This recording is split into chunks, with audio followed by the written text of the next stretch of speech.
Bonjour et bienvenue au webinaire d'aujourd'hui d'Excellence en Santé Canada, soins et soutien communautaire liés à la démence. Je suis Neil Dreimer, je suis ravie d'animer la séance d'aujourd'hui.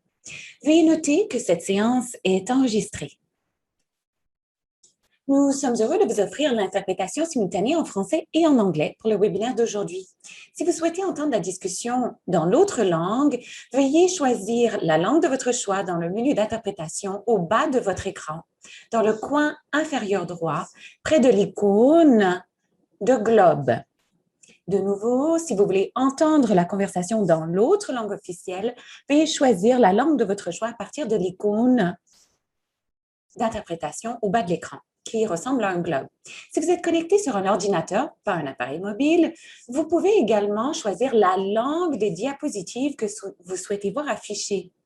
Dans la barre verte au-dessus des diapositives, veuillez sélectionner Options d'affichage, View Options. Dans le menu, vous pourrez choisir Anglais pour voir les diapositives en anglais ou français pour voir les diapositives en français. De nouveau, vous pouvez choisir la langue d'affichage si vous êtes sur un ordinateur à partir de la barre verte qui apparaît en haut de l'écran. Nous vous invitons à partager vos questions et observations tout au long de cette séance grâce à la boîte de dialogue, soit en anglais ou en français. Vous trouverez cette boîte au bas de l'écran. N'hésitez pas également à lever la main grâce à l'icône de lever la main sous l'onglet « Réaction » si vous préférez poser vos questions verbalement. Nous prendrons le temps d'y répondre vers la fin du webinaire, mais vous encourageons à vous servir de la boîte de discussion ou de lever la main tout au long de la séance.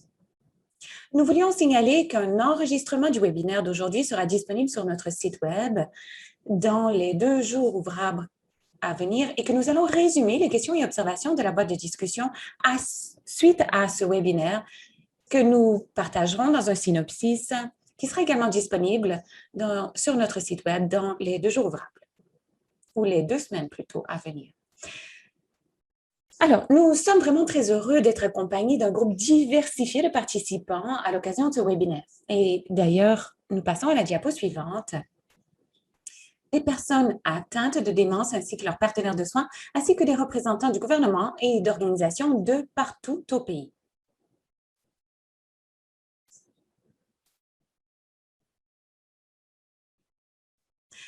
Avant d'aller plus loin, je tiens à souligner que Excellence en Santé Canada, ou ESC, est toujours engagée sur la voie de la réconciliation. Nous nous réunissons aujourd'hui sur des territoires habités par des peuples autochtones depuis le début des temps. En particulier, je cherche à reconnaître que j'anime ce webinaire depuis mon bureau à Ottawa, qui est le territoire ancestral et non cédé du peuple algonquin. Je vous encourage tous à partager dans la boîte de clavardage qui vous êtes, quelle est votre organisation, qui vous représentez et le territoire où vous vous trouvez aujourd'hui.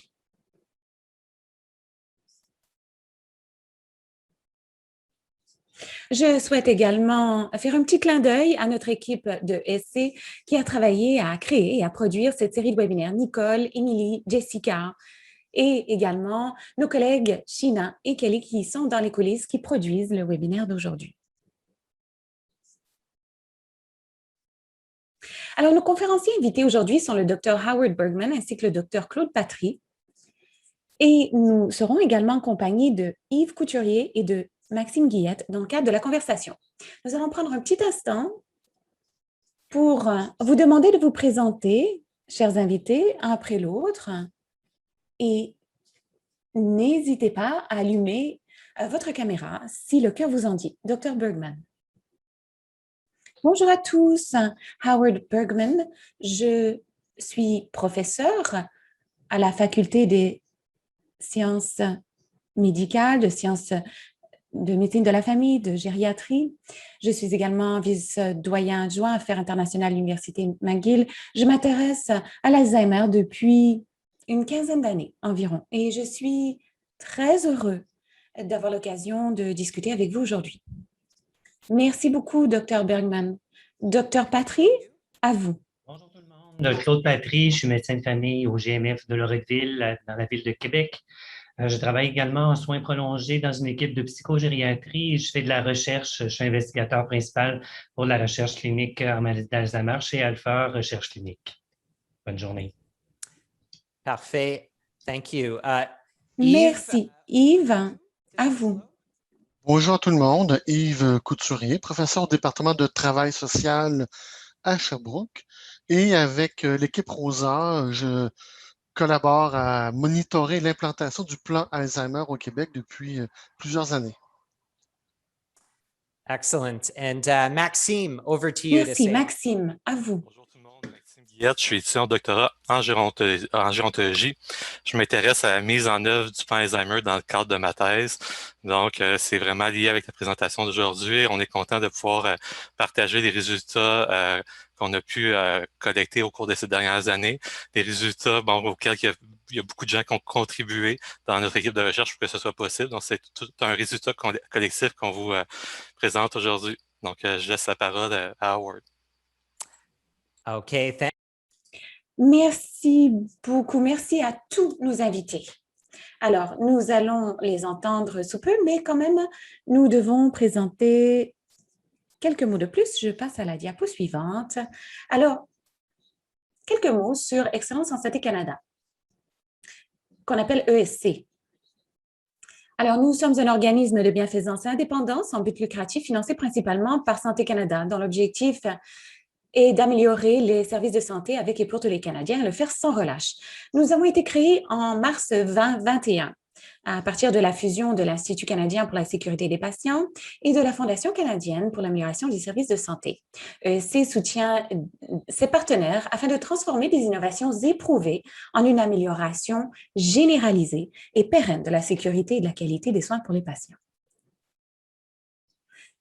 Alors, les principaux objectifs d'aujourd'hui visent à décrire l'expérience et les apprentissages, et d'ailleurs, nous aurons l'expérience de l'équipe associée au plan d'Alzheimer du Québec. Je souhaite également saluer très chaleureusement nos animatrices d'aujourd'hui, Mimi Lowy-Young et Mary Beth Whiten, qui apporteront leur point de vue d'expert aux informations présentées aujourd'hui. Mary Beth, à vous pour vous présenter. Bonjour à tous. J'ai 54 ans et j'ai reçu un diagnostic de démence du lobe préfrontal et je l'ai reçu à l'âge de 46 ans. Je co-préside Dementia Advocacy Canada, un organisme de la base pan-canadien constitué de personnes qui vivent avec la démence ainsi que leurs partenaires de soins. Je touche à beaucoup d'initiatives, dont une adhésion au Conseil consultatif ministériel créé par la ministre de la Santé fédérale qui s'intéresse à la démence et à l'établissement d'une stratégie. Je fais partie aussi du groupe de travail sur la COVID-19. Je suis membre d'un groupe de l'OMS intitulé Global Dementia. Merci. Merci Mary Beth et Mimi, à vous. Bonjour à tous. Je suis Mimi Lowy-Young. Ça fait plus de 40 ans que je suis cadre en santé. Je suis l'ancienne PDG de la Société Alzheimer Canada. Et à l'heure actuelle, je préside le conseil d'administration de AgeWell, un centre d'excellence. Je suis également fellow à l'ICES de l'Université de Toronto, ainsi qu'à l'École d'Ala-Lama de santé publique de l'Université de Toronto également. Très heureuse d'être parmi vous. Merci, Mimi. Alors, nous passons à présent à la diapo suivante. Alors, Mary Beth, Mimi, nous allons vous demander quelques réflexions d'ouverture. Mary Beth, peut-être peut-on commencer par vous. Dites quelques mots, si vous voulez bien, sur ce qui importe pour vous concernant la mise en œuvre d'un plan provincial ou fédéral sur la maladie d'Alzheimer et la démence. Excellente question, merci. C'est bien de parler à quelqu'un atteint de la maladie, n'est-ce pas? J'ai quelques éléments à souligner qui sont importants pour moi dans le cadre de cette stratégie. D'abord, il faut que ce soit une priorité pour la ministre de la Santé. Si vous regardez les lettres de mandat, les plus récentes et les précédentes, vous verrez que le mot démence n'y figure pas. Pourtant, le mot Alzheimer s'y trouve. Pourtant, c'est un élément très important. Si on veut que la responsabilité, la reddition de comptes se rattache au ministère et au portefeuille de la ministre. Par ailleurs, il faut que ce soit urgent. Nous avons un plan. Il est quelque part sur un bureau. Oui, on commence tout doucement à le mettre en œuvre, mais avec la COVID, nous savons que les choses ont été un peu repoussées. La COVID occupe tout le monde et en tout point de vue.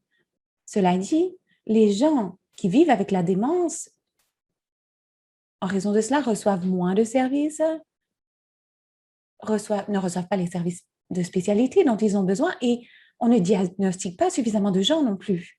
Ainsi, il faut trouver un équilibre.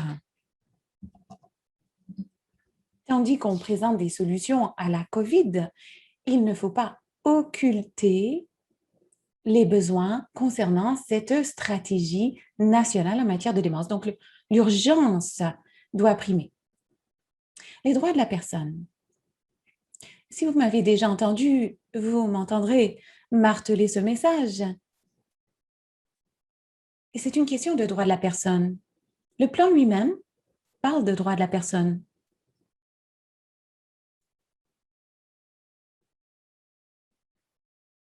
C'est un des principes du plan. Mais ça ne peut pas être qu'un principe. Il faut vraiment axer toutes nos solutions sur les droits de la personne. Les droits de la personne doivent être la force motrice des solutions. Pour le moment, ce n'est pas le cas. En ce qui me concerne, pour le moment, ce ne sont que de belles paroles. On prêche l'importance des droits de la personne, mais c'est tout. Il faut changer cette situation. Enfin, en ce qui me concerne, une chose qui pourrait nous faire avancer de manière responsable pour la majorité des ministères, car sachant que la démence touche le grand nombre de ministères, le plus grand nombre de ministères, je pense qu'il faut avoir un dialogue au Conseil des ministres. Vous savez, la démence touche beaucoup de ministères. Ainsi, le caucus et le Conseil des ministres doivent en être saisis. C'est pourquoi je suis très heureuse de voir d'illustres conférenciers invités pour le webinaire d'aujourd'hui. À vous, Mimi. Eh bien, merci, Mary Beth. Je pense que vos réflexions et vos messages doivent être à l'avant-plan de tout ce que nous faisons. C'est-à-dire qu'il faut passer de principe à l'action. C'est ce qui est le plus important. Alors, merci d'en avoir parlé, Mary Beth. Permettez-moi de répondre à une question. Comment la technologie pourrait-elle aider les personnes atteintes de démence qui vivent toujours chez elles? Permettez-moi d'abord de vous donner le contexte. Dans une enquête faite par Environics pour AgeWell récemment, on voit que la résilience des adultes âgés, surtout à la lumière de la COVID-19, signifie qu'un grand nombre des technologies sont adoptées par les adultes âgés. L'utilisation de la visioconférence, du magasinage en ligne pour des articles essentiels, ainsi que l'utilisation des médias sociaux ont tous augmenté. Un grand nombre ont dit qu'ils avaient augmenté l'utilisation de la technologie, une technologie qui les a aidés à se sentir moins esselés et moins touchés par la COVID, car ils devaient limiter leurs contacts sociaux. Donc, les solutions virtuelles peuvent comprendre des choses comme la technologie à base de GPS pour suivre les adultes âgés, des appareils comme des robots d'assistance qui peuvent aider les personnes atteintes de démence à faire des activités de la vie quotidienne, la prise de médicaments et ainsi de suite, et contribuer à diminuer la charge sur les proches aidants. On a aussi mis au point une technologie à base de capteurs qui permet de veiller à ce que la personne qui se lève la nuit pour aller aux toilettes, par exemple, n'oublie pas d'allumer la lumière et qu'on puisse alerter les proches aidants de ces déplacements. La technologie peut également améliorer la communication, comme les téléphones adaptés, les téléphones à images, qui ne sont que deux exemples. La technologie est utilisée dans des résidences. Des résidences sont construites autour de cette technologie. On a, par exemple, des exemples à Hamilton et dans le nord de la Colombie-Britannique. Permettez-moi de conclure en disant que rien ne remplacera jamais le contact humain. Or, ces technologies peuvent aider les personnes atteintes de démence à vivre de manière plus sûre dans un environnement plus sûr et plus digne. Et permettez-moi d'ajouter que il est important d'avoir ces technologies, mais les gouvernements doivent réfléchir aux politiques qui permettront aux personnes d'avoir accès à ces technologies pour améliorer leur quotidien et améliorer la qualité de leur quotidien. Merci. Merci infiniment, Mary Beth et Mimi, d'avoir mis la table à la conversation d'aujourd'hui, de nous avoir aidés à nous concentrer sur l'action plutôt que de vos principes. Dr Bergman et Dr Patry, vous aurez des communications, je pense, qui présenteront la chose sous l'angle du Québec. Alors, nous allons tout de suite passer au Dr Bergman qui nous dira quelques mots sur ce qui s'est passé au Québec et un petit rappel, si vous entendez quelque chose qui vous pousse à vous interroger, levez la main grâce à l'icône à cet effet au bas de l'écran et on vous cédera la parole plus tard ou alors vous pouvez aussi saisir votre question dans la boîte de clavardage. Sur ce, je vous cède la parole, Dr Bergman. Merci infiniment.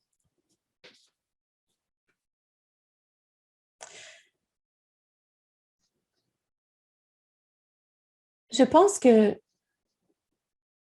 ce que disaient mes prédécesseurs me pousse à dire que j'aurais pu appeler ma communication des principes à l'action. C'est-à-dire qu'il faut passer de créer ce plan Alzheimer du Québec à sa mise en œuvre. Je vais donc vous présenter certaines des leçons que nous avons retenues au fil de notre expérience. Je vais être claire que nous n'avons pas un modèle que nous souhaitons faire appliquer partout. L'important, c'est d'apprendre ensemble et de voir comment se servir de ces éléments essentiels et les appliquer à son contexte.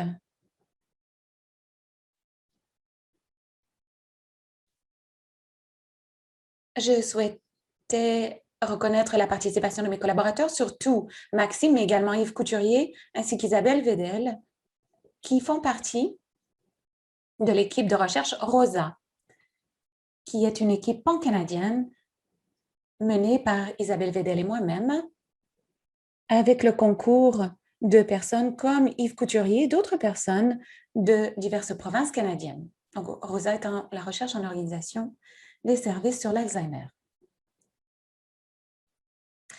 Alors, je vais vous dire d'ores et déjà que je ne vais pas lire tout ce qui est inscrit à cet écran, mais je vais simplement me limiter à dire que ce que vous avez devant vous, c'est la raison pour laquelle Feu, ma mère, me demandait toujours « Mais que fais-tu vraiment ?» Alors, je souhaite simplement vous présenter mon expérience. Je suis médecin de famille, mais également gériatre. Alors, nous allons parler du plan Alzheimer du Québec qui a été créé sous la demande du ministère de la Santé du Québec et qui a été déposé et approuvé par 3 ministres au mois de mai 2009. Et donc, je vais vous présenter la mise en œuvre de certains de ces éléments. Le plan comptait 7 actions prioritaires et 24 recommandations. Aujourd'hui, nous nous attacherons à un seul élément, une petite partie de cet élément, c'est-à-dire que nous allons concentrer sur le point 2, c'est-à-dire assurer l'accessibilité à des services personnalisés et coordonnés d'évaluation et de traitement.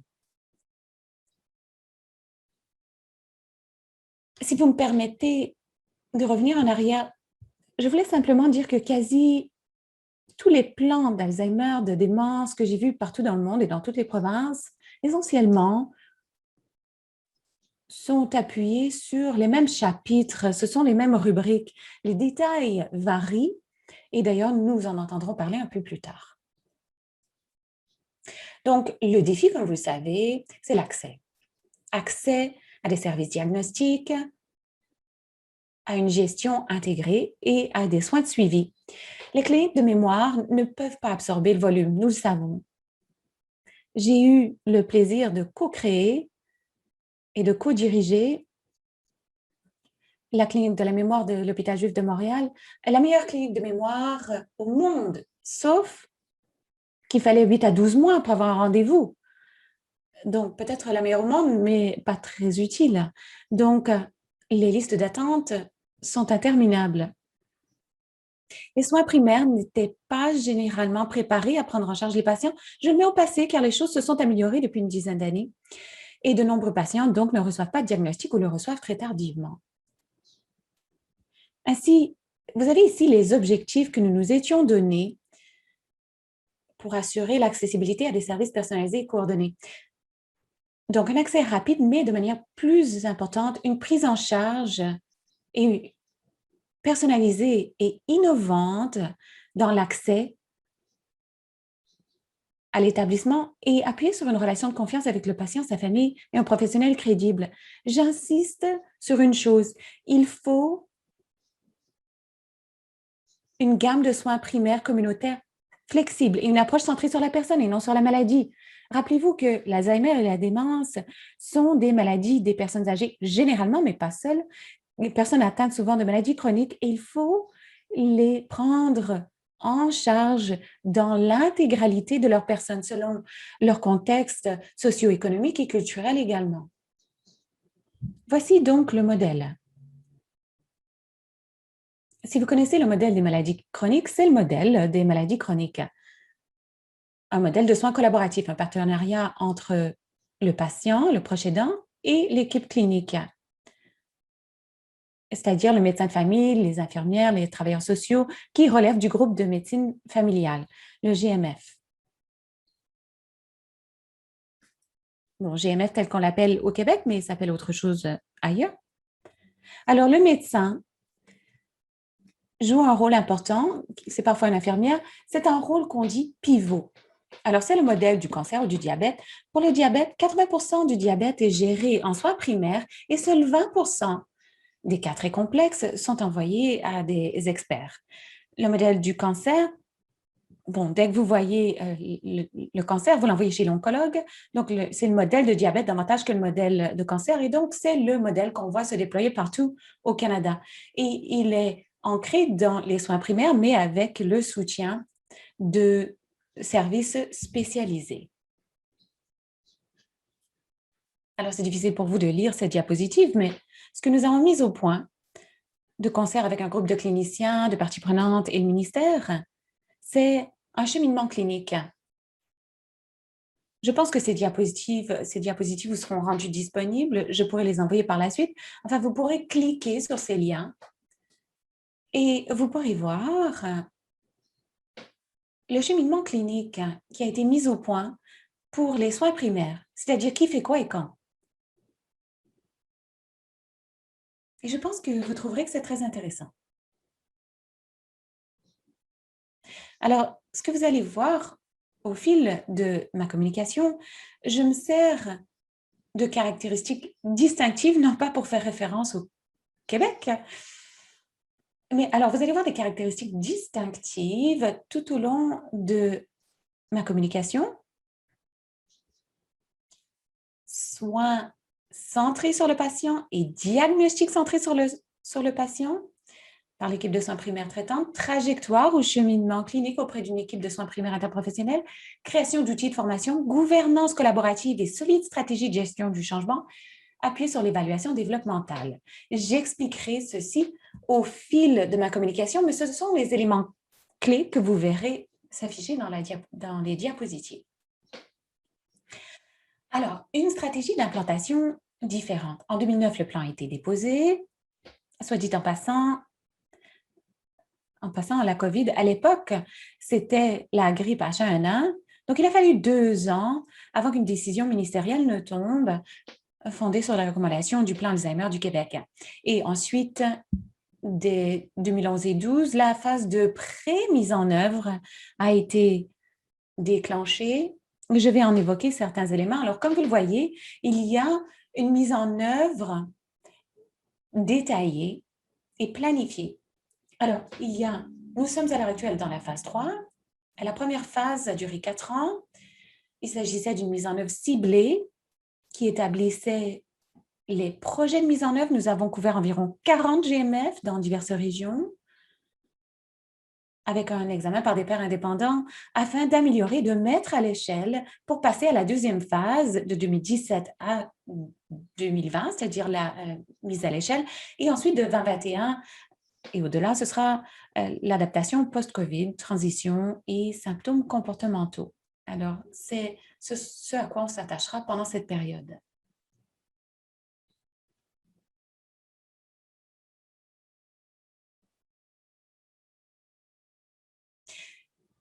Cette diapositive est certes un peu chargée, mais je voulais vous présenter quelques résultats de l'évaluation réalisée par le groupe de recherche ROSA. D'abord, c'est faisable. C'est faisable, cela peut se faire dans les soins primaires parce que les soins primaires et les GMF ont prouvé qu'ils pouvaient répondre aux besoins des personnes atteintes de démence et leurs proches. C'était faisable de renforcer leur capacité de détection, de diagnostic et de prise en charge et d'offrir des soins de grande qualité en ayant recours aux soins spécialisés pour les cas les plus complexes. Deuxièmement, l'approche centrée sur la personne et interdisciplinaire s'est soldée par une amélioration de la continuité des soins, donc ça, ce sont les résultats qu'on a constatés, une intensification du suivi, une augmentation de la qualité des soins, moins d'aiguillages, mais des aiguillages plus pertinents à des spécialistes, et une diminution des visites aux urgences et des admissions à l'hôpital. Donc, des résultats encourageants, mais avec place à l'amélioration. La prescription d'antipsychotiques, l'évaluation des besoins des proches aidants et l'orientation vers les services de proximité. Alors, c'est un aperçu très général de l'évaluation détaillée de la première phase, donc des 40 premiers GMF qui ont participé à ces efforts. Au niveau des GMF, nous avons été très heureux de constater que les connaissances cliniques, à la base, étaient très bonnes de la part des médecins. Les attitudes par rapport à la maladie étaient positives par rapport aux soins aux patients, mais aussi par rapport au plan Alzheimer. Il y avait un excellent soutien et beaucoup d'appréciation pour l'approche interdisciplinaire. Et dans chacun des GMF, on avait identifié un champion. Et bien que reçu tardivement, et ça c'est malheureux, ils ont beaucoup apprécié les cheminements cliniques et les directives, ainsi que la formation et l'accès à une expertise externe. Ce qui a abouti à un meilleur niveau de compétence et de confiance. Mais ils étaient quand même critiques des délais d'attente pour obtenir des services de clinique de mémoire et de soins à domicile. Alors, ce sont les principaux résultats, comme je le disais, très généraux, que nous avons vus, qui montrent la faisabilité, c'est-à-dire que c'est possible d'améliorer la qualité des soins et les éléments clés. À présent, parlons de l'explication derrière ces résultats et leur caractère positif. D'abord, il y a une décision ministérielle à l'effet que le plan d'Alzheimer était une priorité. Ça, c'est le premier élément essentiel. Excusez-moi, j'ai vérifié l'horloge. Ensuite, ancré dans les soins primaires et une approche centrée sur la personne et non sur la maladie. Alors, on n'a pas créé un système pour traiter l'Alzheimer ou la démence et cette notion qu'on devait habiliter l'équipe de soins primaires et l'équipe de GMF du patient. Qu'est-ce que ça signifie? C'est-à-dire que le médecin traitant, de pair avec l'infirmière, le travailleur social, le pharmacien, travaillent ensemble et ont toujours la responsabilité clinique de la détection, du diagnostic et de la gestion de la personne en faisant appel à des spécialistes, comme par exemple la clinique de mémoire, ou alors en travaillant avec des collègues à eux dans leur GMF qui ont peut-être un peu plus d'expérience dans les soins aux adultes âgés. C'est un peu différent de l'approche de l'Ontario où on insiste beaucoup sur la création de cliniques de mémoire familiale. Ici, la notion, c'est d'habiliter l'équipe à maintenir la responsabilité clinique et à maintenir une approche intégrale ou holistique, si vous me passez l'expression, à la personne atteinte de démence et ses proches. Alors, un plan de mise en œuvre qui était accompagné d'une stratégie de gestion du changement ambitieuse et de financement. Je ne souhaite insulter personne, j'espère que personne n'appartient au ministère, mais généralement, les ministères ont une approche mur à mur en matière de mise en œuvre. Il n'y a pas toujours de financement non plus. Donc, dans ce cas-ci, ce qui est vraiment emballant et très intéressant, c'est que le ministère a maintenu un rôle actif, non pas seulement dans le suivi en disant est-ce qu'on le fait ou non, non, mais en aspirant, stimulant et en encourageant le changement. Et il y avait un leadership de la part du ministère et il y avait une gouvernance inclusive au sein des hautes sphères du MSSS, c'est-à-dire le ministère de la Santé et des Soins des Services sociaux. Donc, une gouvernance appuyée sur les parties prenantes qui ont participé à la mise en œuvre. Je pense à la création des cheminements cliniques. Et les leaderships, voilà, 5 minutes. Alors, implication continue d'un champion provincial ayant la crédibilité dans les 3 volets, clinique, scientifique et politique. Le plan Alzheimer du Québec intègre également une diversité dans l'application. C'est-à-dire qu'il ne s'agit pas d'une formule universelle. C'était très important. C'est-à-dire de permettre une pluralité d'applications en maintenant les éléments essentiels. Montréal n'est pas Sherbrooke, n'est pas Val-d'Or, n'est pas les îles de la Madeleine non plus. Et l'autre élément très important, c'est l'évaluation développementale indépendante. Qu'est-ce qu'on entend par indépendante? C'est-à-dire que l'équipe d'évaluation a été choisie par un comité de pairs qui a reçu du financement pour faire l'évaluation et qui a dû alimenter le travail du ministère, des cliniciens et des gestionnaires, chemin faisant, tandis qu'on mettait en place le plan. Et donc, quelques messages concernant la mise en œuvre. Il y a eu des études et des consultations auprès des cliniciens à l'avance de la mise en œuvre. On a mobilisé les champions cliniques à la fois en soins primaires de 2e et de 3e ligne. On a renforcé la capacité grâce à de la formation et des outils.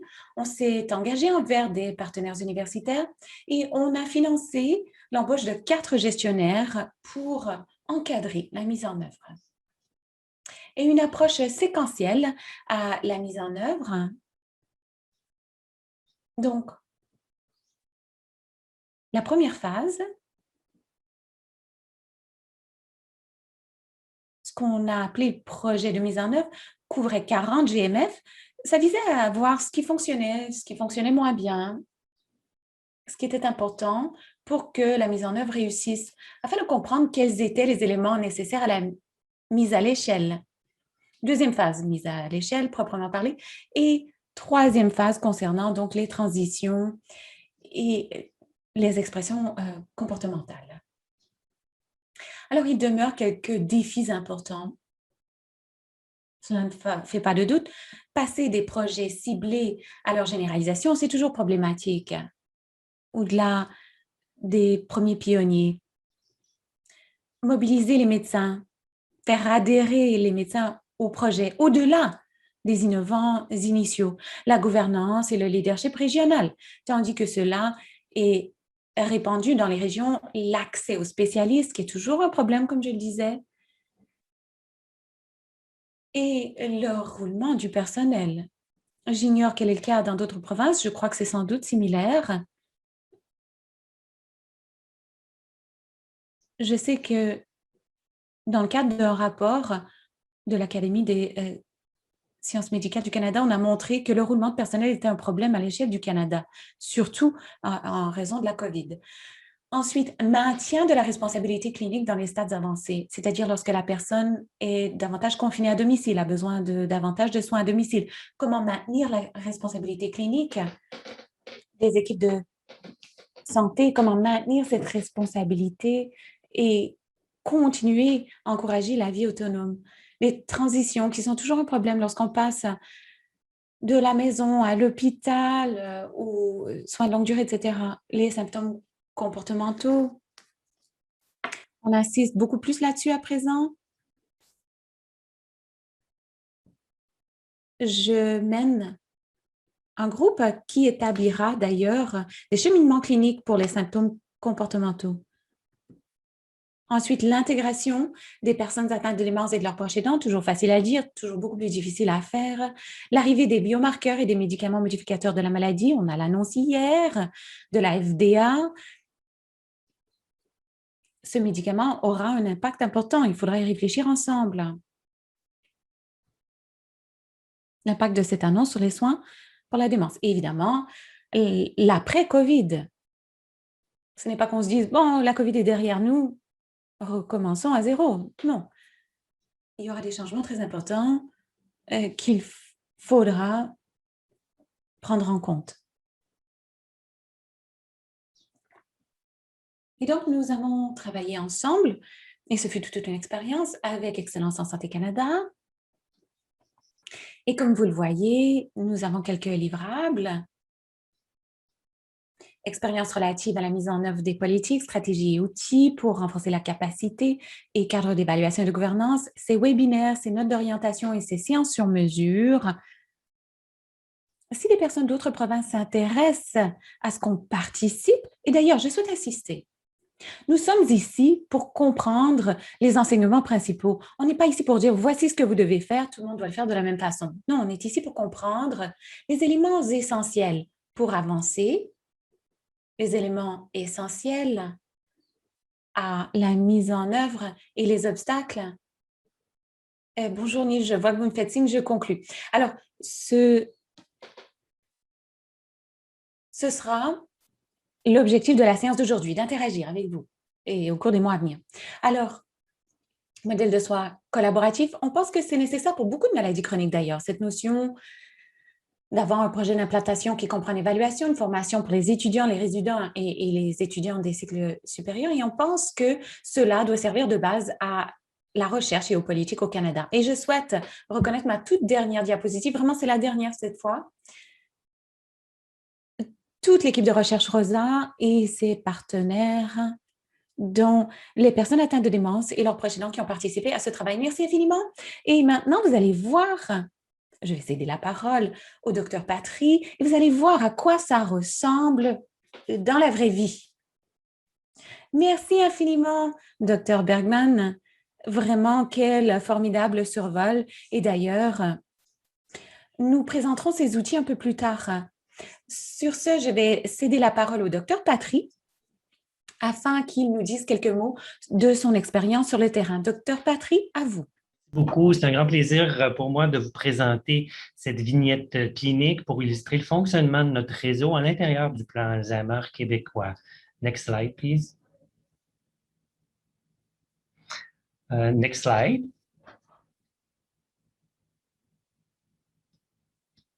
Next slide, please. Donc, je vous présente M. Gagnon. M. Gagnon est un... Oops. Next one. OK, thank you. M. Gagnon est un agent des services correctionnels, donc un ancien gardien de prison à la retraite de 62 ans, qui consulte à notre GMF depuis plusieurs années pour un trouble anxieux traité avec de la sertraline, qui est un antidépresseur connu et efficace pour les troubles anxieux. Il consulte pour la première fois en avril 2011 parce qu'il est inquiet de sa mémoire et il se demande s'il ne serait pas atteint de la maladie d'Alzheimer, tout comme son père fut atteint à peu près à son âge également. Next slide, please. Donc, nous avons référé M. Gagnon à notre infirmière GMF et notre infirmière devient ainsi, dès le premier contact, l'infirmière pivot, un peu comme l'infirmière pivot en cancer qui va s'occuper des gens cancéreux. Bien, notre infirmière va toujours s'occuper de M. Gagnon. Quelques problèmes arrivent, elle va toujours s'en occuper par la suite. Donc, elle a fait une collecte de données pour mieux connaître M. Gagnon. Il lui a fait des tests de mémoire, donc le MMSE qui est un test de mémoire bien connu, le plus utilisé dans le monde pour analyser la mémoire. Et il a réussi avec succès à 30 sur 30. Le MoCA qui est un test plus difficile à 24 sur 30. Et on n'a pas décelé de problème d'autonomie chez M. Gagnon. Next slide, please. Voici les atteintes du test MoCA, donc des petites atteintes au niveau du cube. Et j'attire votre attention sur la mémoire qui était quand même à 3 sur 5, aidée par des indices de rappel, donc des petites anomalies qu'on nomme un trouble cognitif léger dans notre jargon. Next slide, please. Donc, nous avons suivi M. Gagnon pendant plusieurs années et il est resté stable dans les tests cognitifs au MMSE et MoCA jusqu'en 2015, où là, on a vu une baisse significative du MMSE qui est passé de 28 à 25 et du MoCA qui est passé de 22 à 18. Monsieur se disait toujours fonctionnel et faisait toutes ces choses à la maison, mais il a toujours consulté tout seul. Next slide, please.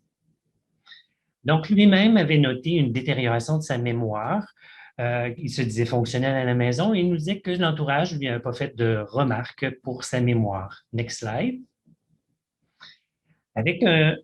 Voici son test de mémoire, donc beaucoup plus atteint que le premier que je vous ai montré. Et j'attire votre attention encore là sur la mémoire qui est devenue à 0 sur 5, qui n'est plus aidée par des indices, et son orientation dans le temps qui est très perturbée avec un score de 2 sur 6.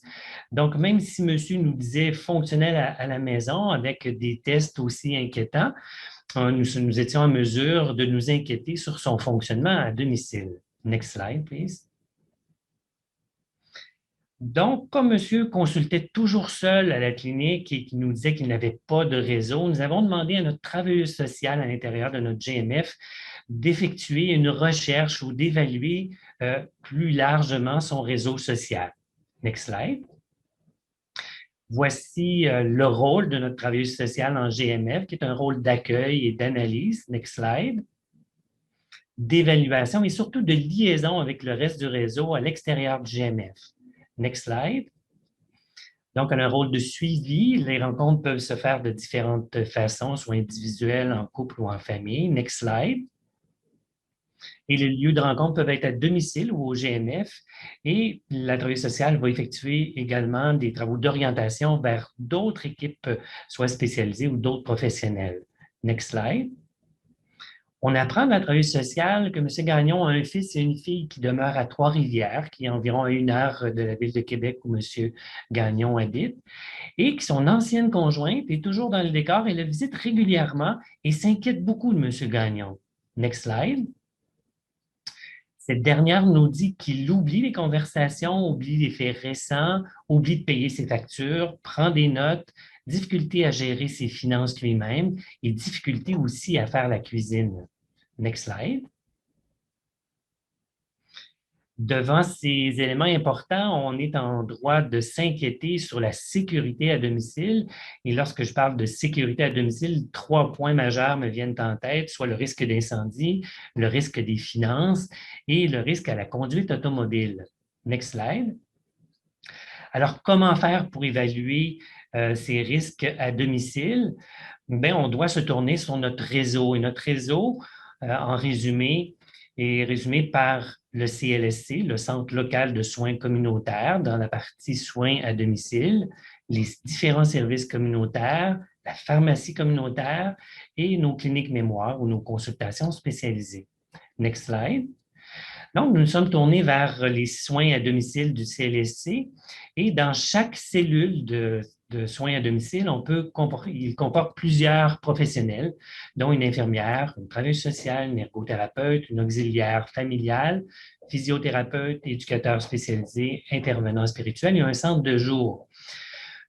Tous ces professionnels reçoivent ou ont reçu une formation sur les troubles cognitifs et également sur la bonne approche concernant les troubles de comportement. Next slide. Next slide. Donc, l'infirmière des soins à domicile est allée voir M. Gagnon pour des prises de sang. L'ergo a fait une évaluation de son autonomie et de la sécurité à la maison et nous avons demandé le centre de jour pour des activités pour briser la solitude. Next slide. Ce que l'infirmière des soins à domicile a remarqué, c'est que monsieur faisait des erreurs dans la prise de médication, ce qu'a confirmé l'ergothérapeute. Elle a noté de plus de la difficulté à gérer les aliments, il n'était pas sécuritaire à la préparation des repas, incapable d'analyser un relevé bancaire, beaucoup de factures impayées, incapable de faire un chèque et les prérequis à la conduite automobile dans les tests de l'ergothérapeute furent échoués. Donc, en résumé, M. Gagnon, des troubles cognitifs, des troubles d'autonomie avec même des risques à la maison. Quel est son diagnostic? Next slide. Bien, le diagnostic revient au médecin de famille. Donc, le médecin de famille, après avoir révisé les données de l'infirmière, après avoir fait un examen physique, neurologique, fait des examens complémentaires, des prises de sang, de l'imagerie, il relie tous les éléments du casse-tête pour faire son diagnostic. Et en présence de M. Gagnon, on a posé le diagnostic de troubles neurocognitifs majeurs de type Alzheimer. Next slide. Nous avons donc fait une rencontre de famille en compagnie du médecin, de l'infirmière, de la travailleuse sociale et de M. Gagnon et de ses enfants.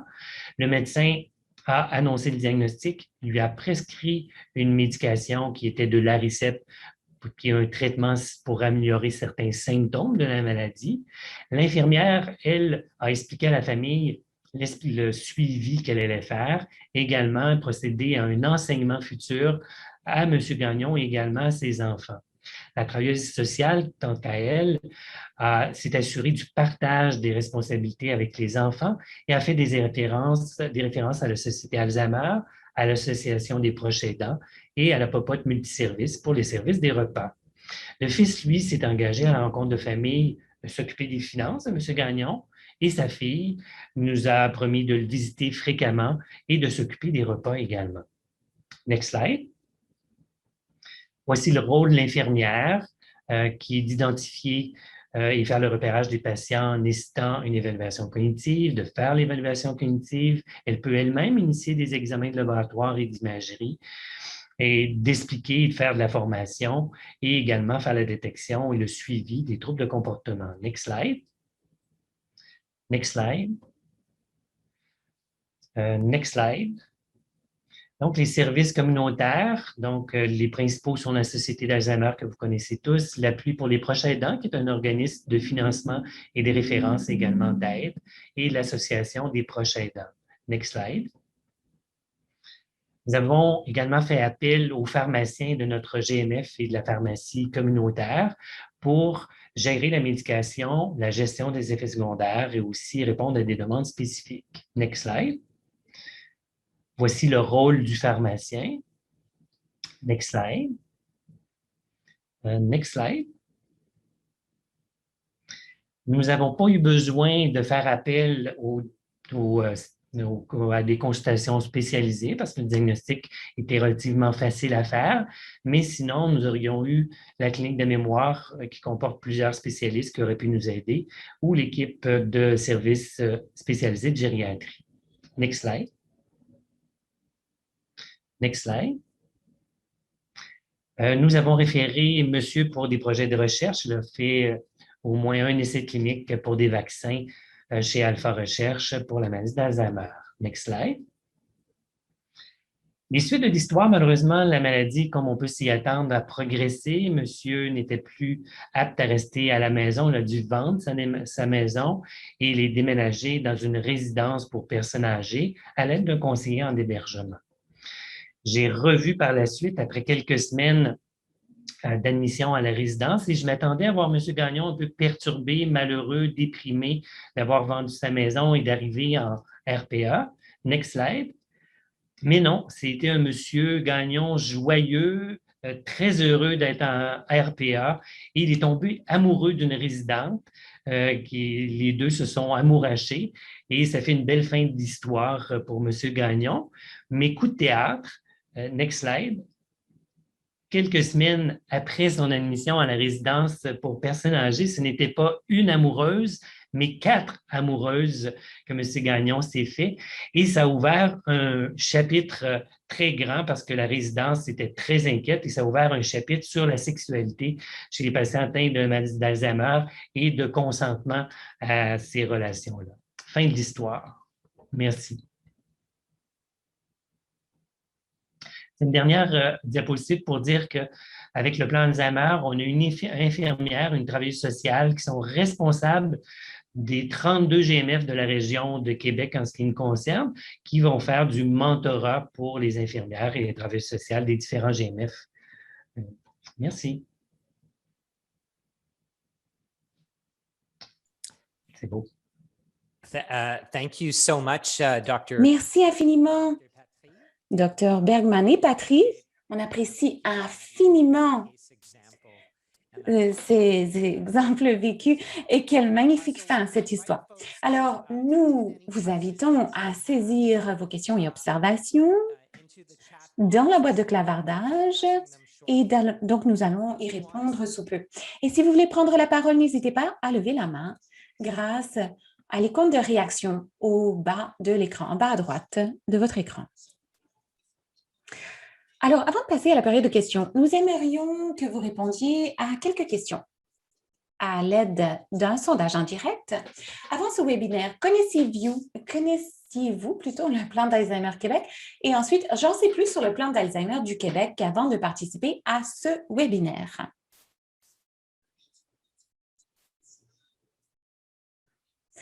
Alors, à présent, nous allons céder la parole à Marie-Beth et Mimi qui vont partager quelques réflexions par rapport à ce qu'elles ont entendu aujourd'hui. Mimi, commençons par vous.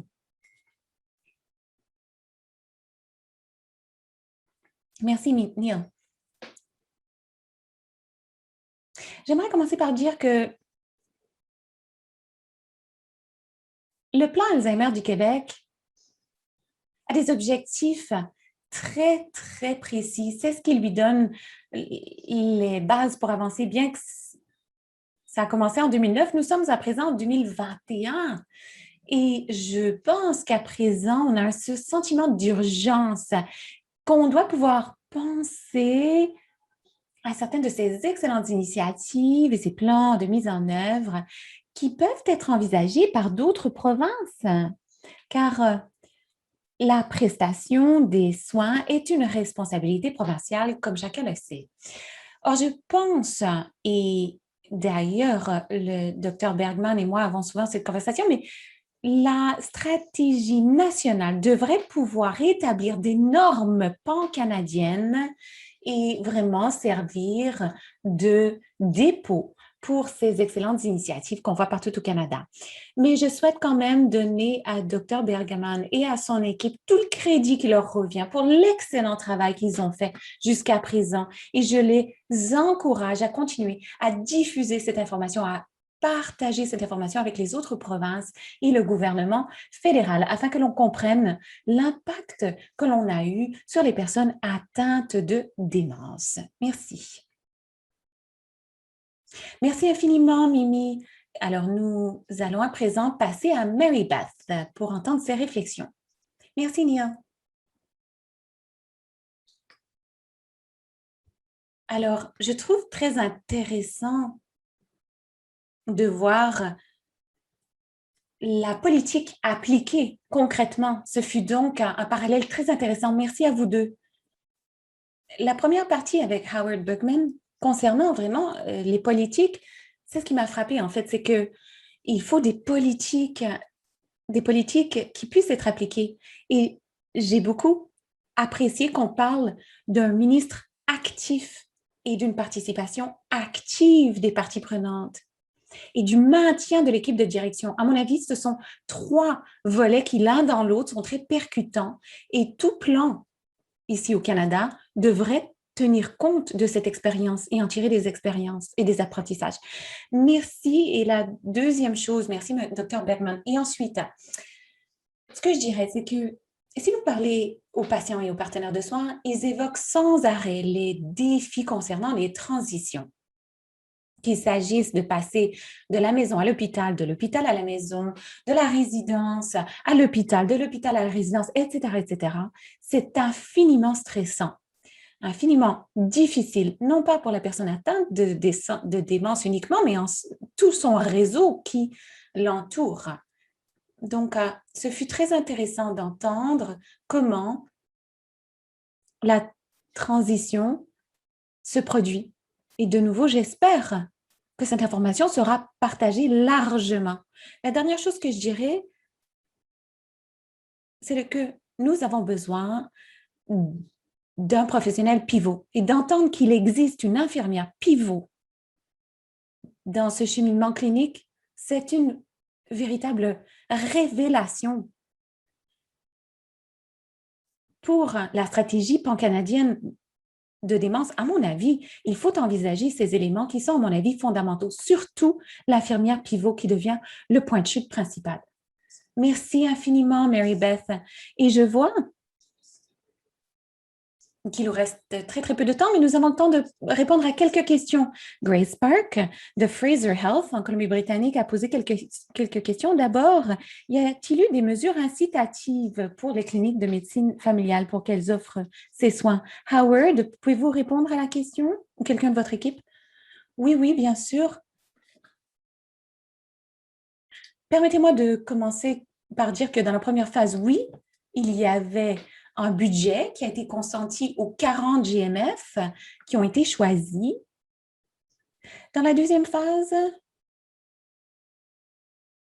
je pense que l'incitatif le plus important était de donner un soutien et une orientation concernant cette situation très difficile et un soutien de l'externe pour la formation et d'autres soutiens indirects. Mais peut-être que Claude pourra en dire un peu plus. Oui, on avait dans la première phase un budget qui était alloué, puis le budget devait obligatoirement respecter vraiment d'un côté plus humain, c'est-à-dire engager des professionnels. Ça nous permettait d'engager des professionnels et non du matériel. Pour nous, dans notre projet, notre GMF, ça nous a permis d'avoir une infirmière supplémentaire et d'introduire une travailleuse sociale. Et rappelons que maintenant, il y a des travailleuses sociales dans tous les GMF dans la province de Québec, mais à l'époque, ça n'existait pas des travailleuses sociales dans les GMF. Et ça a été une grande amélioration pour les transitions et les liens avec le réseau. Donc, ce budget-là, c'était l'incitatif, nous a permis d'améliorer le fonctionnement à l'intérieur de notre GMF, mais aussi avec le réseau, à l'aide d'une infirmière supplémentaire un peu spécialisée dans les troubles de mémoire et la travailleuse sociale également un peu spécialisée dans les troubles de la mémoire. Merci infiniment, Claude et Howard. Une autre question de Grace. Est-ce qu'il y avait une orientation politique concernant le partage de données entre la clinique GMF et les professionnels HH? Alors, je ne sais pas ce que signifie HH, malheureusement. Ben, moi non plus, je ne sais pas ce que signifie HH. Donc, elle précise Home Health, soins à domicile, SAD. Alors, oui, c'est toujours un défi. C'est-à-dire que ce n'est pas seulement le partage de renseignements, et malheureusement, on n'a pas le temps d'approfondir la question. C'est quelque chose à laquelle on travaille. Ce n'est pas seulement le partage de l'information, mais c'est également le partage des processus concernant l'approche.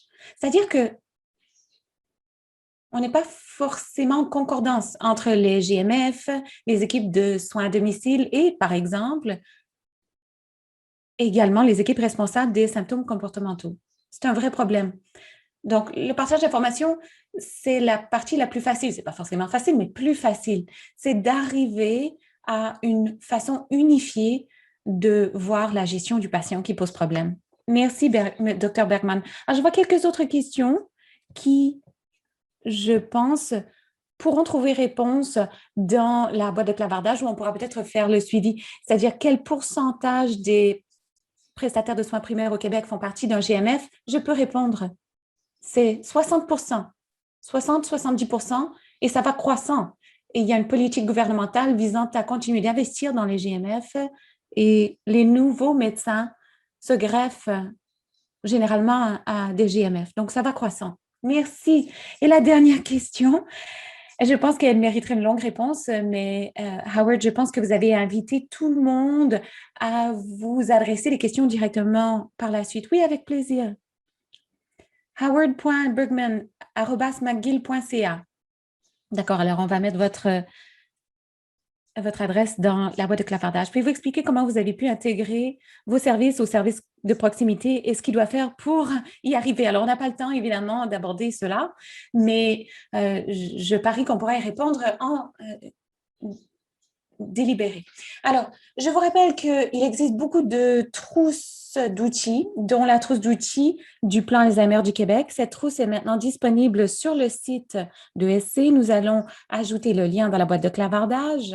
Il existe d'excellentes ressources dans les 2 langues officielles sur le site de SC. Et je souhaite aussi remercier le Dr Beckman, ainsi que le Dr Patry, ainsi que Yves et Maxime, de l'excellent travail que vous avez fait, ainsi que vos communications d'aujourd'hui. Je souhaite remercier Mary Beth et Mimi pour leurs excellentes réflexions, leurs réflexions judicieuses. Merci à toute l'équipe également d'avoir rendu ce webinaire disponible. Et enfin, merci à vous tous d'avoir été des nôtres aujourd'hui. Et dans quelques instants, je vais lire quelques questions d'évaluation. Vos réponses à ces questions nous aident à prévoir les prochains webinaires. D'abord, dans l'ensemble, je suis satisfait ou satisfaite de mon expérience de ce webinaire. Deuxièmement, dans l'ensemble, je suis satisfait ou satisfaite de la manière dont j'ai pu participer à ce webinaire. Et troisièmement, avez-vous d'autres observations pour améliorer le contenu partagé lors du webinaire d'aujourd'hui? De nouveau, merci infiniment à tout le monde. Nous nous réjouissons de vous retrouver lors de du dernier webinaire de cette série, le 22 juin prochain.